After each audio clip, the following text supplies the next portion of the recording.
We are live. What's going on, guys? Good evening, good evening. Back from the office. All right. Give you guys a couple seconds to kind of start coming in here. I'm going to dive into the market first. Not a financial advisor, not financial advice. Make sure you guys are doing your research out there, okay? Casper's pumping almost 6% today so far. 12%, almost 13% on the week. XDC 7.2% pullback. XRP up 0.5%. Bitcoin is holding 29.2. HBAR down 1.2%. Links up almost 3%. What else we got going on? Jasmy's up almost 4%. Oh, we broke back above 204. We broke resistance. So let's see how high we can go here with Jasmy.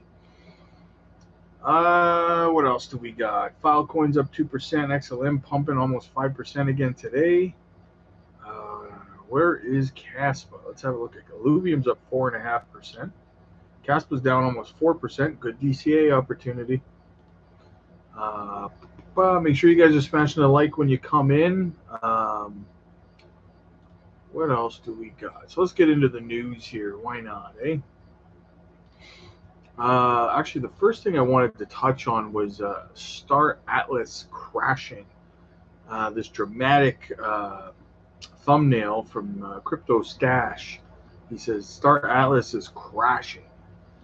So I looked it up, and it's down 2%.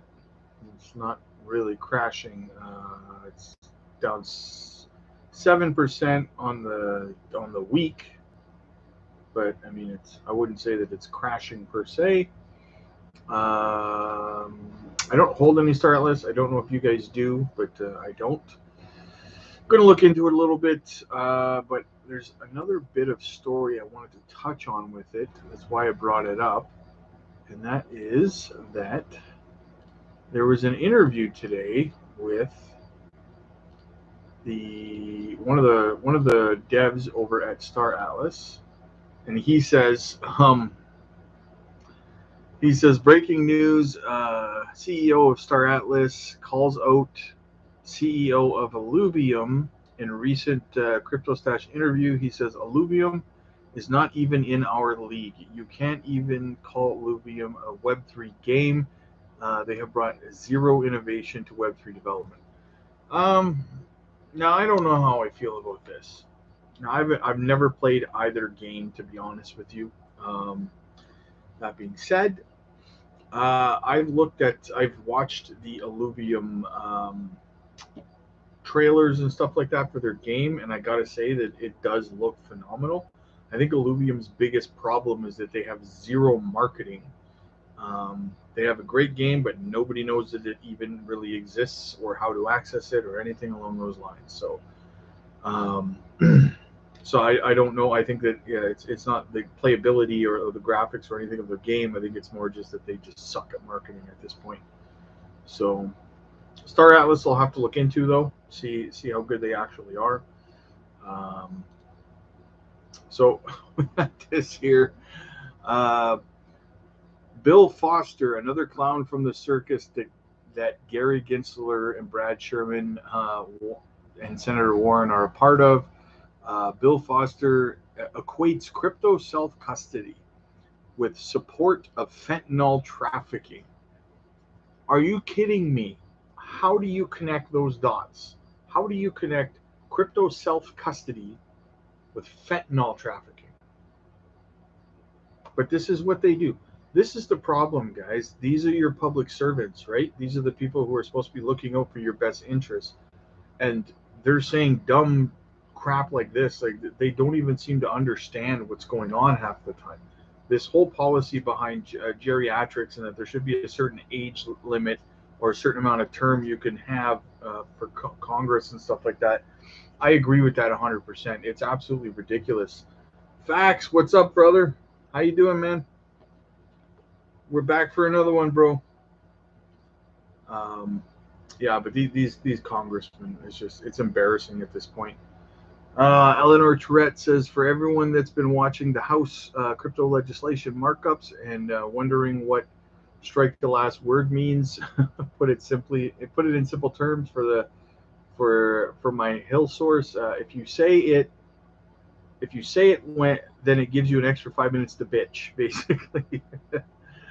Traditionally, only 10 minutes are allowed for debate and amendment, but this allows a member to continue the discussion for an extra 5 minutes and explain his or her position. This is why the markups are taken. What's the point in that if every single congressman says it before they start? Just give them an extra 5 minutes. Instead of giving them 10 minutes, just give them 15. Facts, yes, another one. Let's go, fam. Let's go, man. We're gonna get into it today, man. This whole Congress thing, like it's exciting because like we're finally getting somewhere, but at the same time, bro, some of the stuff that they're saying, it's scary that these people are the people making decisions in this country, right? Well, not this country, I'm in Canada, but in that country, anyways. It's no better up here in Canada, though. Instead of old geriatrics, we have a bumbling fool for our leader. So yeah, hopefully I don't get kicked off of YouTube for that. But we got an article here by the DC Journal. The SEC fought the law and the law won. After 3 years, the cryptocurrency case of the century, SEC versus Ripple, ended victoriously for the people the U.S. government is supposed to protect, consumers and small investors. The case pitted the Securities and Exchange Commission against leading U.S. crypto innovator Ripple. Yeah, we know that. Fortunately, the law won. The ruling by Judge Annalisa Torres of the Southern District of New York schooled the SEC in the law that created the agency and leaned into the 1946 Howey Supreme Court decision that defines the SEC's authority. A security under the Howey test exists only when there is an investment of money in a common enterprise with the reasonable expectation of profit to be derived from the efforts of others. Hence, most of the purchases of XRP were not security trades. Unfazed by the enormous public attention in the case, Torres focused specifically on the SEC's accusations against Ripple and its two senior executives about the sales of XRP.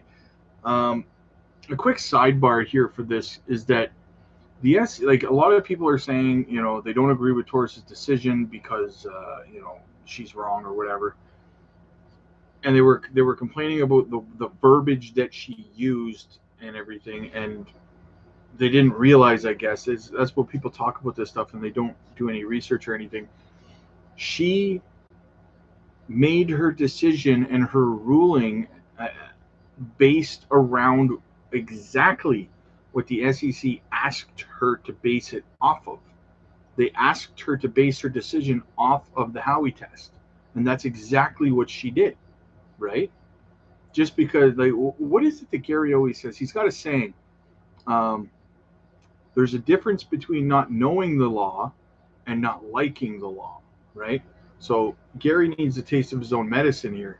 He needs to understand that there's a difference between him not knowing the law and the fact that he doesn't like the law that Annalisa Torres rolled out.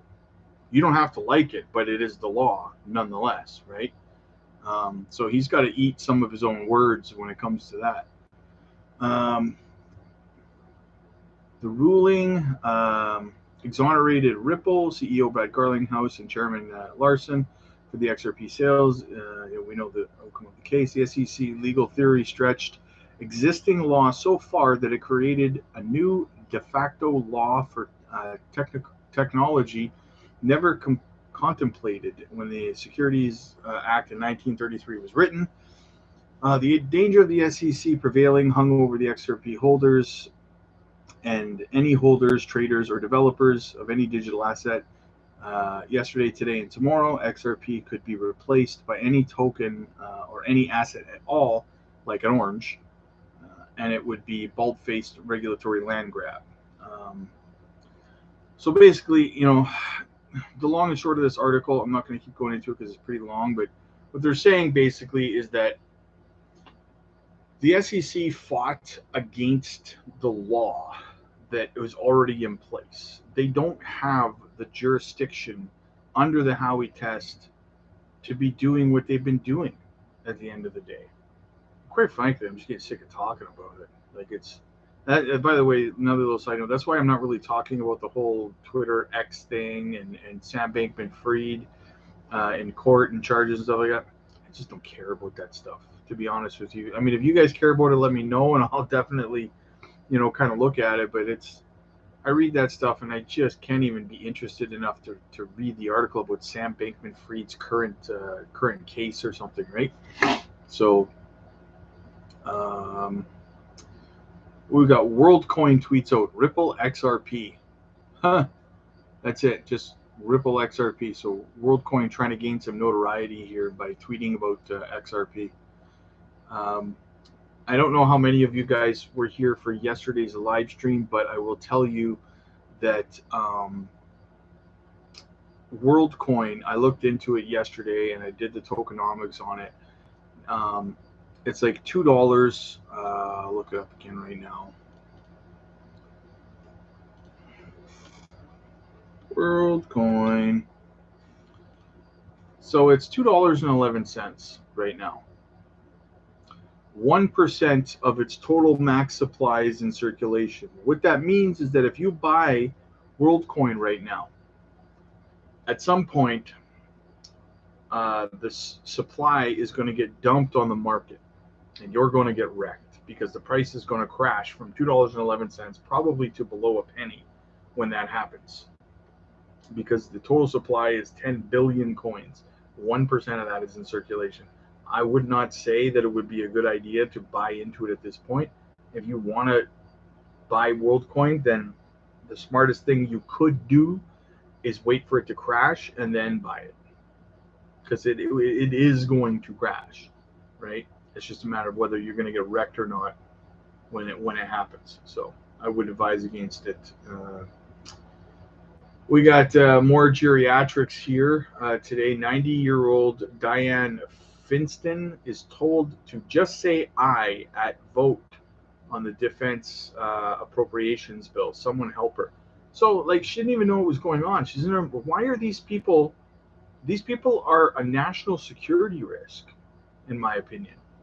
You're making these kinds of votes. You're sitting in a room. You don't even know what's going on around you. You don't even know what you're voting. Someone just says in your ear, "Hey, vote aye on this." Just say aye, and you just say aye. Like, what the hell?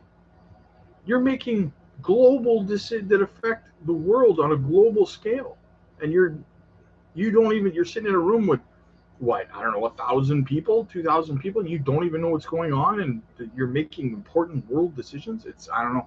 It's crazy to me. It's absolute insanity at its best. Financial Services GOP says SEC Chair Gary Gensler is weaponizing the commission to push a far left agenda that Democrats don't have to vote to pass in Congress. Republicans are advancing legislation that will put a stop to his abuse of the standard of morality standard to mandate. Republicans are ending the SEC's absurd abuse of this standard to push radical ESG priorities. So that's right. It's about time that someone stepped in and started getting these non-elected bureaucrats to chill out. Nobody voted you in, bro. Like, you're not here to make laws, and that's the biggest thing that Gary doesn't seem to understand. He uses this quote of he's the sheriff on the beat, and they're there to make the laws and stuff like that. But what he's missing is that he's not authorized to make laws. No one voted him in to make laws. It's weird. It's kind of weird. Like, the way I look at it, like the way that Gary's behaving, it's almost like, like a dude is, comes up and says, "Hey, this girl's my girlfriend," and she's like, "No, I'm not your girlfriend. I don't know who you are." And he just keeps saying, "You're my girlfriend. You're my girlfriend." He's trying to just like will the fact that she's his girlfriend into place. It's weird, right? Just like Gary, his behavior's weird. He's like, "I have authority over this." No, you don't. Like, the law says you don't. The Howey test says you don't. The law says you don't. But you just keep saying it. A judge came out and told you that you don't, and you're still saying it. It's weird at this point. You're like a weird stalker guy or something. I don't know. It's the vibe I'm starting to get from him. Gare Bear is all alone on an island here. Altcoin Daily tweets out Litecoin has flipped Polkadot. So that's another thing in the thumbnail there. Litecoin has officially flipped Polkadot. I checked it out, verified it myself. So it could be starting to rev up for the halvening that's coming up for Litecoin.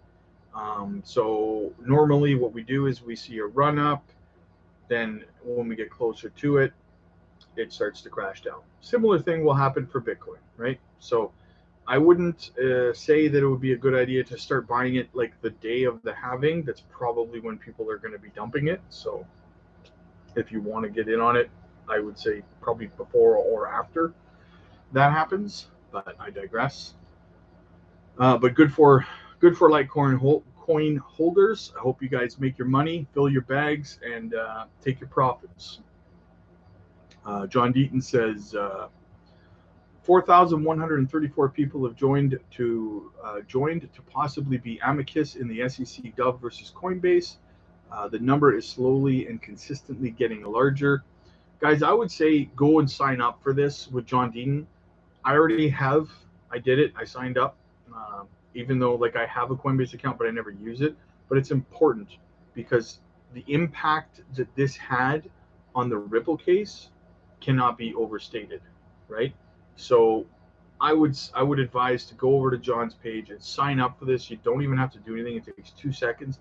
Join his amicus brief because we need Coinbase to win this case against the SEC just as bad as we needed Ripple to win the case against the SEC. It's vital that we just, now that our foot is on the throat of the SEC, metaphorically, we need to keep it there, right?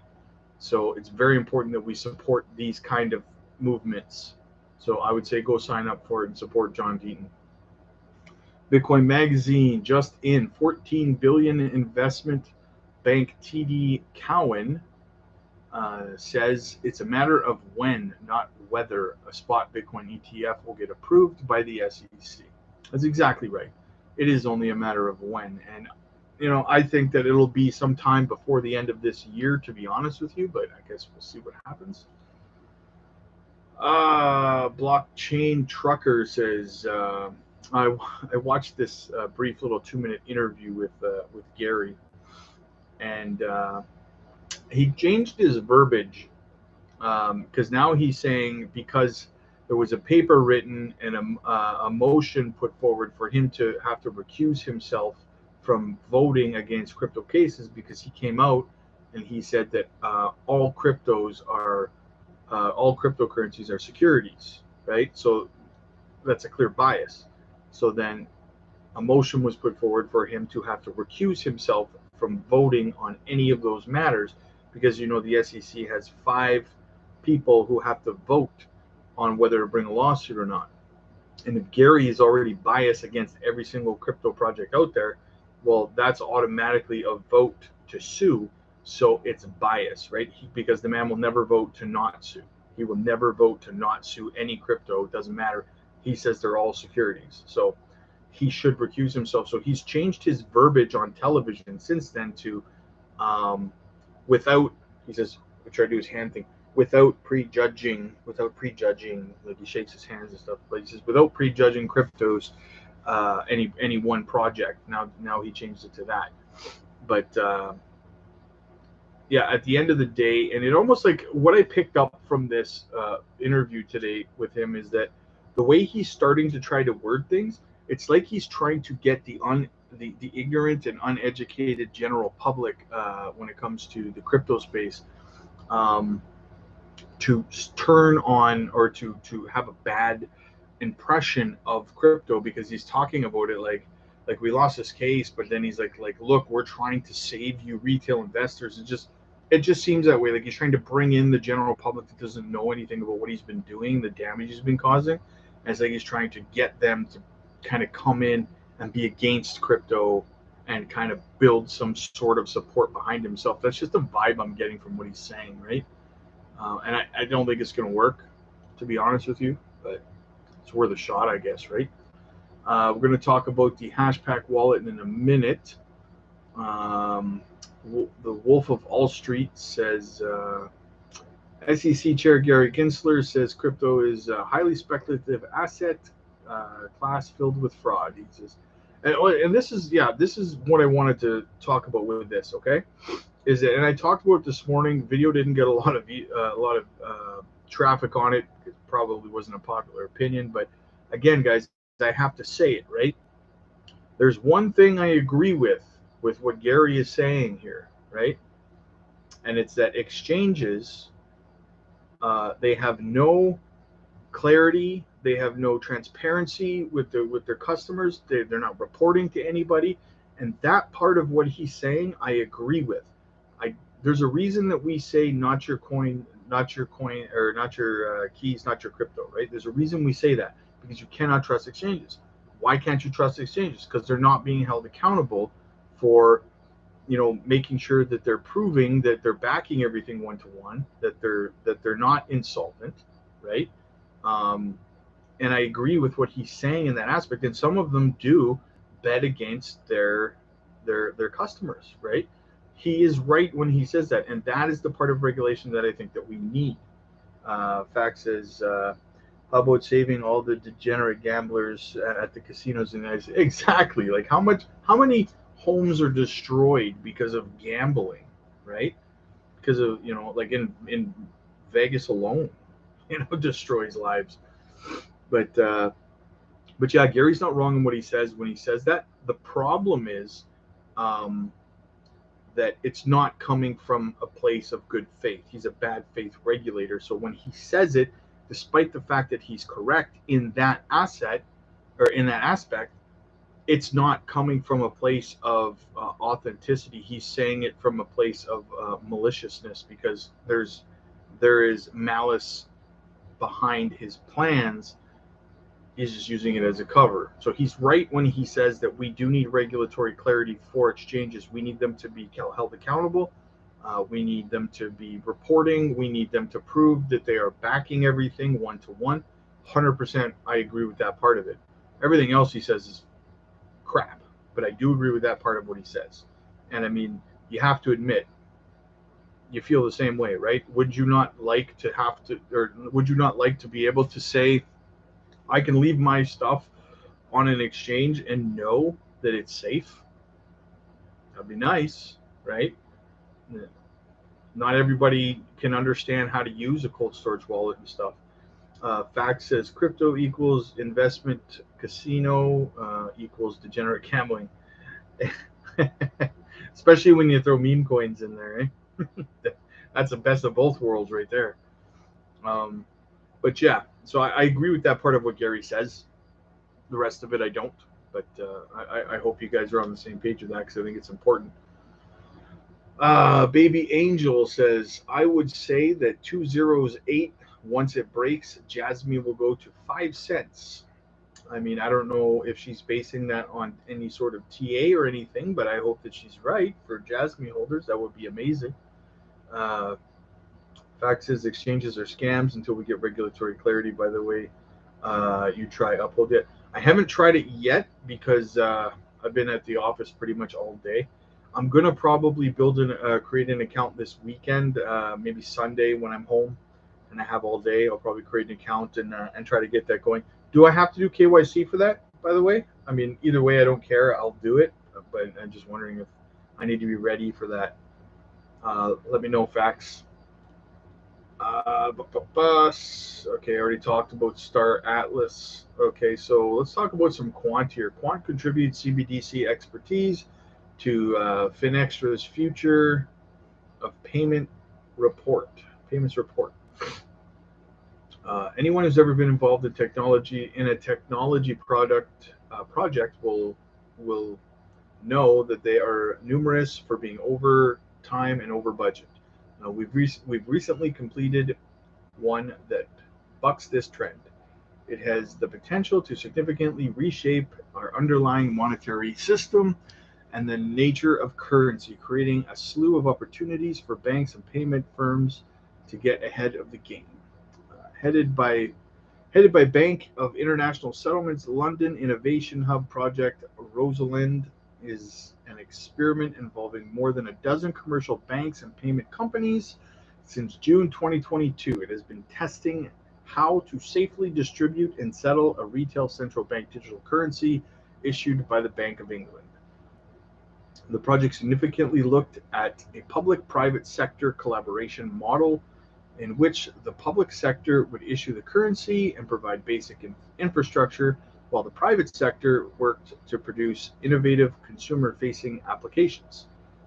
With our Overledger platform, Quant provided the technology to facilitate interoperability between blockchains and legacy systems, as well as a secure smart contract and tokenization expertise, which served as the foundation of this project. Although the experiment itself was a resounding success, demonstrating, amongst other things, that the CBDC will enable citizens and businesses to automate cumbersome. Where are we here? Cumbersome. I lost my spot. Damn it.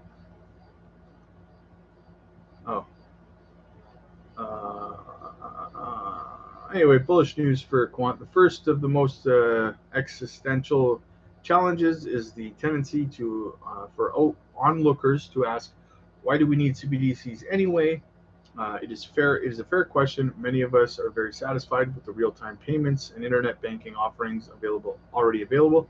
Who's satisfied? I don't know who's satisfied with the available banking system, SWIFT. I'm not satisfied with that. If my friend is overseas and I want to send them $100 and they need it immediately, they don't have 6 days to wait for the money to get there, and the money they would end up receiving like $30 of that $100. I don't know who they're talking about saying they're satisfied with this, but I digress. CBDCs running on blockchain and benefiting from embedded secure smart contracts are the form of programmable money that could usher in a range of improvements in terms of efficiency, security, and transparency that will benefit banks and their customers.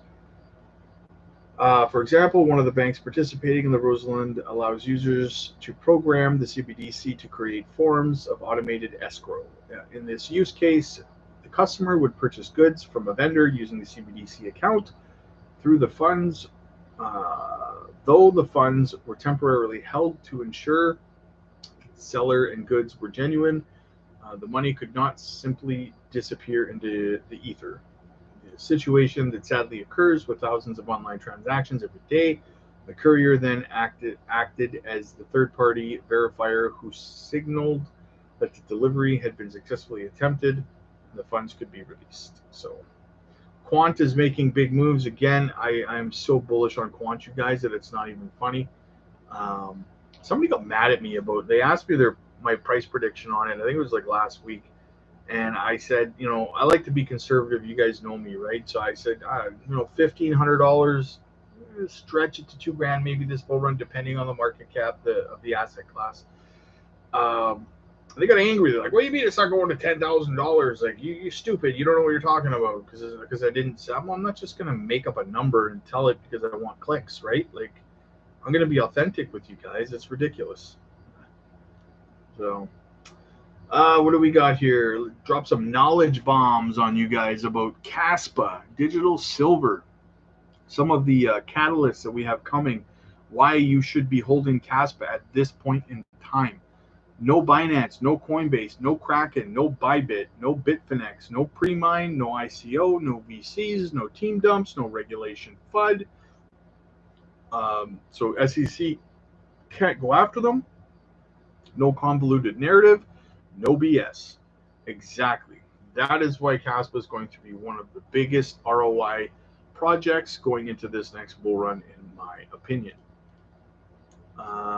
Be Rich tweeted at Hara Jasmi, CFO. He said, in your last AMA, you said the team was on the West Coast and there would be an update soon. We would appreciate the updates. Can you provide? Thank you. Now, I think from what I understand, they had announced as well that they were in talks for Aveda laptops to start being sold out west in Canada and the US. So that's probably what they're talking about in terms of meetings out west. But I mean, that's just me taking a shot in the dark here because that's what I was reading that they were saying. So take that for what it is. Who knows? Maybe it's more bullish news out there that I don't know about yet.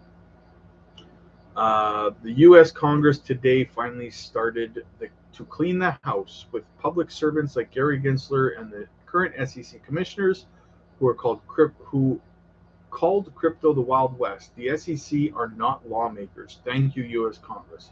Exactly. Like I said earlier in the video, someone needs to rein them in, and it's about time the Congress started doing it. But Gary's got to go.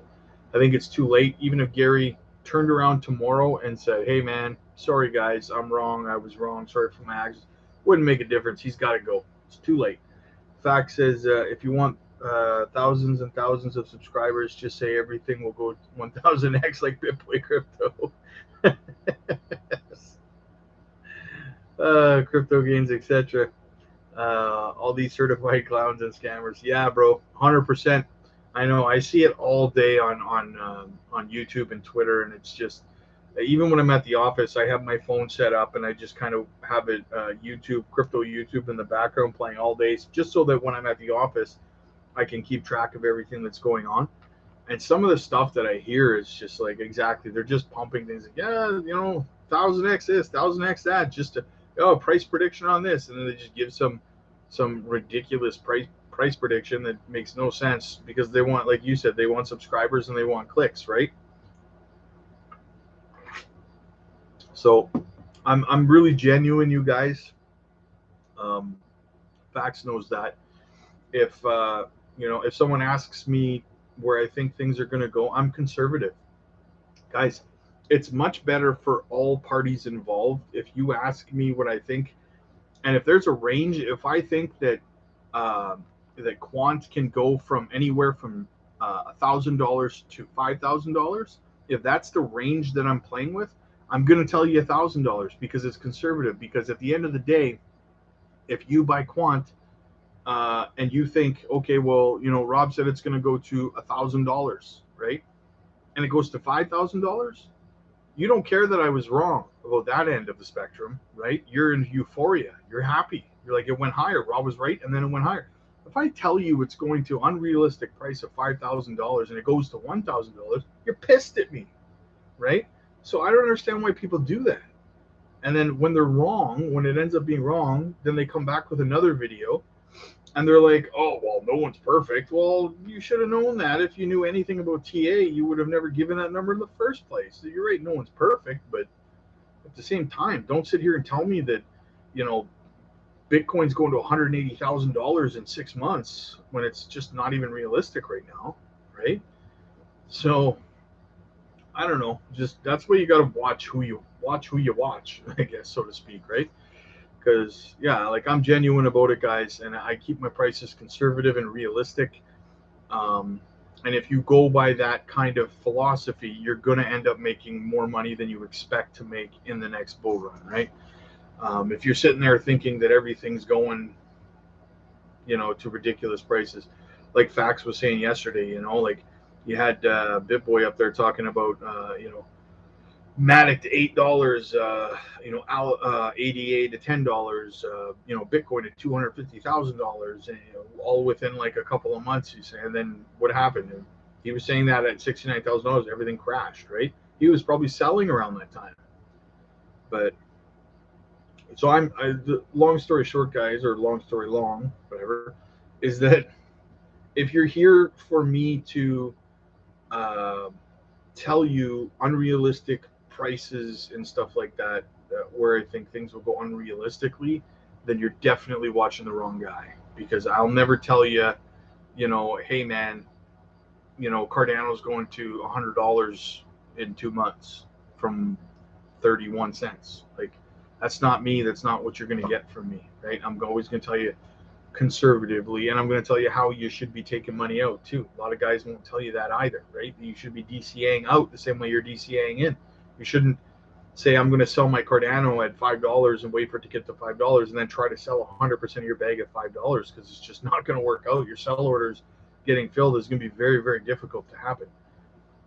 Fax is sadly, being honest in this field will hurt your channel and people will dislike you, but if you tell them H bar to 1000x, they will love you immediately. Yeah, exactly.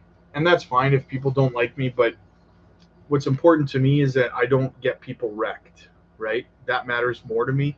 I'd rather have a smaller following of people who are not getting wrecked because of me than a large following of 1 million people and they're all getting smashed constantly because I'm giving out, bad tips and stuff like that. So it's just not my vibe.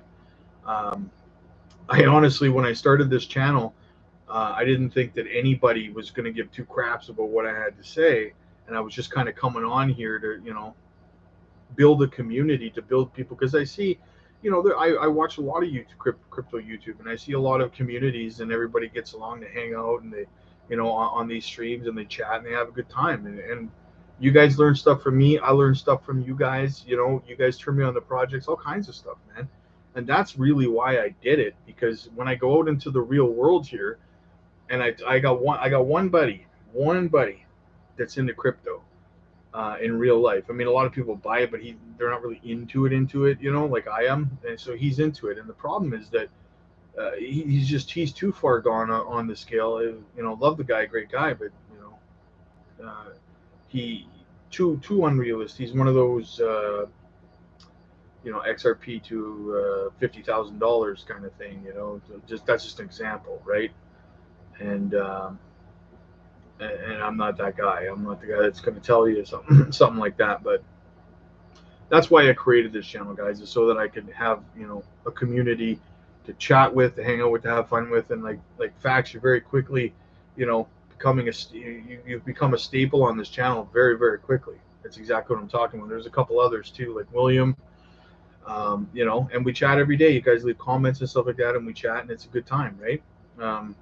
I've had quite a few laughs on here so far. So I'm looking forward to it growing, but growing in the right way. You know what I mean? Growing where we're all successful. Anyway, Hashpack wallet. Let's get into that here. It's a decent thread. It says buckle up, Hashpack community. I'm huge on HBAR, guys. I'll tell you that right now. Since our launch in April, we've been stirring up some surprises. You may ask why, because we believe in the beauty of suspense. Now we're excited to share some revelations. Strap in, the adventure has just begun. So let's have a look what they have to say. Our entire Hashpack community, you're the heartbeat of our journey. From day one, believers in recent joiners, each one of you adds to the magic. Today, we're highlighting some of the benefits we've introduced to tribute to your faith in us. Recall the first token gated gold theme we introduced.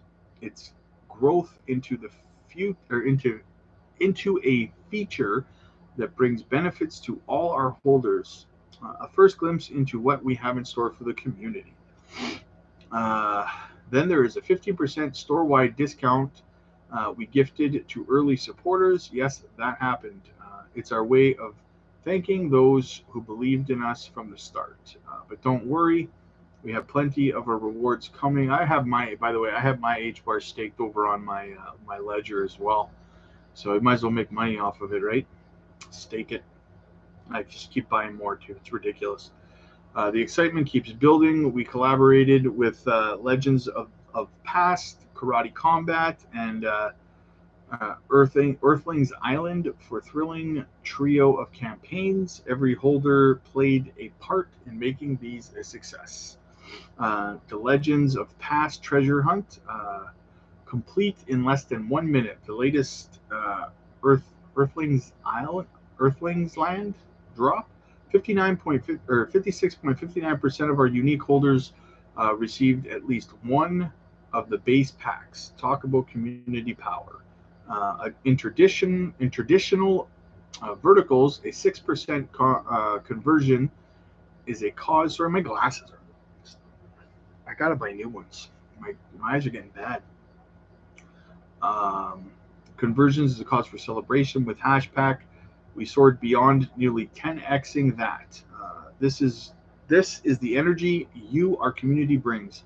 It's the power of community. It's the strength of Web3. The power of community is huge, you guys. Why do you think meme coins go so crazy, right? With every milestone, our belief in the values and ethos surrounding Web3 grows. The engagement we've seen is truly humbling, serving as a constant reminder of why we're here on this journey. It's community, it's you. It is just the beginning. There is much more in the pipeline for all of our holders. That's super bullish news, guys. That they, again, HBAR, I believe, is just getting started, you guys. Just getting started. So keep holding on, stay tuned, and let's keep up the amazing journey together. So these projects, you guys, that build during the bear markets and stuff like that, HBAR, Gala, Jasmine, they just keep XRP, Algorand, like these projects they build. You've got to watch the ones that are doing things, that are making moves. These projects that kind of go quiet and disappear, I'm disappointed in some of them, to be honest with you. Some of the projects that I've been DCAing into for a little over a year now, I haven't heard nothing out of them. Some of them, right? And it's a little disappointing, to be honest with you. I'll give you an example here. I haven't heard too much out of I hear a lot out of Casper as well. I hear a lot of Casper. Cadena. I don't hear much out of Cadena, right? I mean, I don't do a ton of looking for it, but I don't see a lot of it. Glimmer. I'm super bullish on Glimmer and the whole Polkadot ecosystem, but I haven't heard much about Glimmer either. I don't see them doing much. Zilliqa. Another one. Bullish on it, but I haven't heard anything in a long time in terms of real significant development is what I'm talking about here, guys. Projects like Quant, Casper, Caspa, Cardano, Gala, HBAR, Algorand, XRP. These projects that are actually making big moves are the ones that I'm continuing to DCA into and making my biggest bags, because those are going to be the winners, right? These ones that are whisper quiet might not even be around. I don't know. We'll see, right? I'll tell you, Monster really needs to sponsor my channel, guys. I drink like a crap ton of them. Not good for me, but what are you gonna do? What are you gonna do? A lot of scam airdrops on Twitter right now, eh? Like tons. I'm getting tagged to them on Twitter, left, right, and center. Arbitrum token airdrops, XRP token airdrops. I think what's his name? Jeremy Hogan's channel or page on Twitter or on X is still hacked, and they're promoting some fake airdrop thing. Like it is crazy right now with the scams. I don't even want to participate in any airdrops right now because you can't even tell which ones are real and which ones are fake at this point. It's bananas. So how you guys doing out there tonight anyway? How's your evening going? How's your week going? Where are we? Is it Wednesday today? God, it feels like Saturday or so. It should be Saturday or something, right? So that's about it, you guys. I don't really have too much else to talk about. Kind of burned through the news pretty quick there. The congressional meetings right now, I mean, it's more bullish than bearish coming out of there. So we just got to continue to watch the fallout of that and watch Gary embarrass himself on national television, sitting on Bloomberg. Have you seen the look on his face in his interviews lately? The guy just looks so defeated, like he's just out of excuses. Like, so he's just repeating, oh, I'm telling you, it's riddled with scammers and con artists and hucksters, the stupid hucksters. They beat me in a case. These hucksters, like, piss off already, dude. But he just looks so defeated. It's funny. I don't know. I find it funny. He deserves it. Couldn't happen to a nicer guy, right? And there's another thing that I noticed it's not being mentioned about this whole Ripple ruling and stuff like that in XRP holders, is that these people that are arguing against what the judge decided, let me just remind them of something here. There have been people who put their retirements and things like that into XRP before the lawsuit dropped, and their tokens, their money got locked up, and they have been unable to touch it for 2.5 years. Now they can have their money, and you're fighting against that kind of thing. That is the depth in which that some people don't understand the damage that they try to cause on social media, right? They fight against this kind of stuff, not understanding the impact of these people who suffered, right?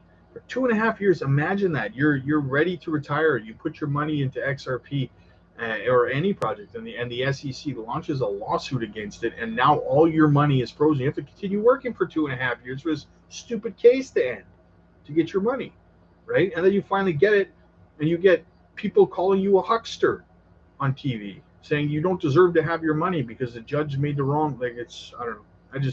I haven't heard anybody talk about those people.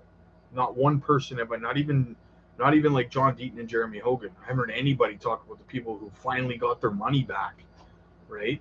Who were finally able to get their tokens and either sell it or continue to hold it, stake, whatever it is that they want to do with it, right? What about them? They matter. I don't know. Just my thoughts. I figured that they matter. Anyway, I like to rant. You guys know me. You guys know me. The OGs know. I vent. I rant. So yeah.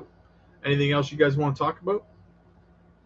Kind of slow momentum today. Very hot day. Everyone's probably tired. Lewan Miller, are you sending out notifications for your lives? I didn't get any notifications. I do, yes. I actually schedule them as well about a half hour before I go live. And I noticed that. I noticed that that people are not coming in until a few minutes after. So I wasn't sure if you guys were actually getting the notifications that I was going live. But maybe check on your YouTube to see if you have selected for notifications for all. That might be why. I don't know, but yeah, I always schedule it for about a half hour before I actually go live, just so that people know. And then I log on usually right on time. So I don't know if you guys are getting notified about that or not. Let me know if you guys are or not.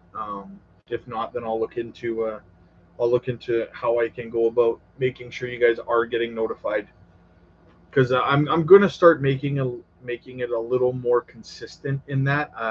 Like, I'm gonna be doing eventually 2 a day, 1 in the morning, 1 in the evening, and it will be at a set time so that you guys can get used to it and you guys will know what time it's gonna be on. Things are just a little bit up in the air right now, so I'm working on it, but I'll get there. Don't worry about that. I promise you that. So, what else do we got here? There's actually one more thing I kind of want to.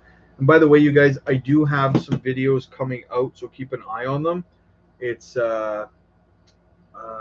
PNT, XYO, XPR, and Hero. All 4 of those videos are going to be coming out, so stay tuned for those. Those are request videos. There was something that I kind of wanted to give a shout out to as well, and that is that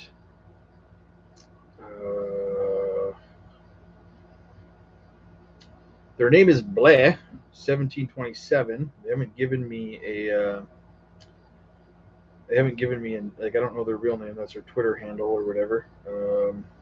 They say William as well. He says he's flying to Vegas early tomorrow, so he hopes I do a live stream tonight so he can listen to it on the plane. So William, gonna give you a shout out, brother. Hopefully your flight goes well. Hopefully this stream can entertain you while you're flying, my friend. Safe travels, and remember, what happens in Vegas stays in Vegas, but syphilis is forever, brother. So remember that. Or syphilis will follow you anyway.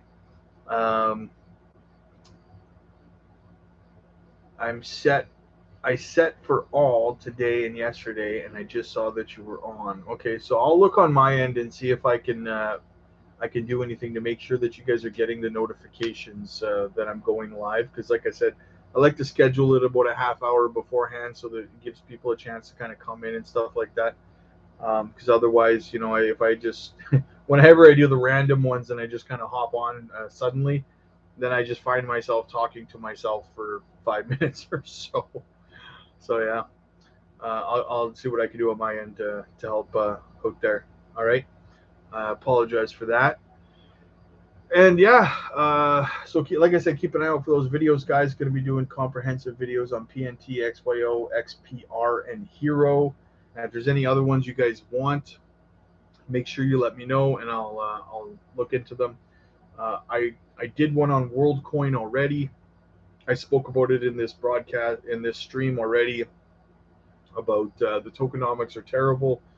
I gave a warning yesterday about it as well. If you want to own WorldCoin, I would definitely say that you should wait, because it will crash. It will crater probably to under a penny, because only 1% of the supply is in circulation. And when they dump more of it, it's going to crater from $2. That would be your opportunity to buy in my opinion. So yeah, don't wreck yourself, right? Check yourself before you wreck yourself. And that was me, as white as can be. So yeah. Anyway, guys, anything else you guys want me to look at? Anything else you guys want to know? Let me know now. Otherwise, I'm gonna go lay down and watch a movie and chill out. I got a lot of sun today. Breaking: Chairman Patrick McHenry, clarity for Payment Stablecoin Act passes the Financial Services Committee with bipartisan support. There you go. After 15 months of bipartisan collaboration, this landmark legislation is one step closer to becoming law. There you go. Breaking news right on the stream. See, you guys, my streams are they always bring bullish news for you guys, right? Casper's pumping 6.5%. Call it the Rob effect, right? It's because I'm streaming right now, hooking you guys up with some pumpage. Caspa's see, and Caspa down 6.1%. It's providing you guys with the opportunity to buy some more Caspa. Good buy-in opportunity. Jasmine still holding above the 204. Let's see if it can hold support, or if it's going to fall through. All right, guys. Well, I think that is about it. I might do another video, upload video this evening. We'll see if I have a little bit more energy shortly. Get a couple more energy drinks in me, and we'll see what I can do. Fact says Casper down 6%. Smells like a buying opportunity. Yeah, I already bought some today, brother. I'm way ahead of you, man. Way ahead of you. I can't miss that opportunity. I know that the catalysts for Casper are going to be insane. It's like barely listed anywhere. So, and I can't wait to start buying it on Uphold. I can't wait to look into that, brother. Yeah, I'm going to fill that bag, man. Going to fill it until I get, I would like to get a couple million, but we'll see what happens. Make sure you guys smash the like. Make sure you guys hit the subscribe button. Let's keep going. Let's get to 1,000 now, guys. That's the goal. We're going to get 1,000. We're going to double up here. Get 1,000 subs, smash the like, and comment down below. If you're watching the replay, let me know if there's any projects you guys want to know about. I'm keeping an eye out. I get asked a lot if I can keep an eye out for gems for you guys, and I do. And I do have one that I'm kind of looking at right now, but I'm not quite ready to bring it to you guys yet, because I need to know more. But once I do, I will definitely drop that gem on you. Just like I did with Multivision and Caspa. We're going to keep doing that. So anyway, guys, so make sure you guys are staying tuned to the videos for those gems, right? So smash a like, subscribe, comment down below. Thanks again for coming, guys. I appreciate you guys. Facts. Have yourself a good night. William, make sure you have a safe flight, my friend. Stay safe in Vegas, and I will see you guys in the next one.